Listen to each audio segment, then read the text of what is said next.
Okey, so sekarang ni kita orang banyak terima pasien yang tak sempat pun buat IUI. Dia baru makan ubat PCOS dan ubat subur dah berjaya hamil. Okey, so IUI dia sekarang ni mostly saya tak start dulu tau, sebab saya memang check daripada awal. Saya minta dia buat test sampai dia berjaya hamil. Dia ni dia tak ada pun buat IUI ya. Okey, saya tunjukkan kepada anda macam mana dia boleh pregnant daripada ada PCOS. Korang nampak tak? Ada PCOS ni bulan 3 and then dia dapat rawatan ya.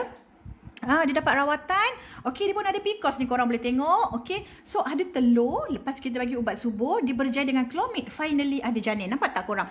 Okey, that's why korang boleh nampak dekat sini journey dia sepanjang dia bersama dengan kita. Dah ada baby dah. Jadi siapa yang kata ada PCOS tak boleh pregnant, korang boleh tengok dekat sini. Ini yang kita nak ya. Kita nak korang mesti berjaya hamil.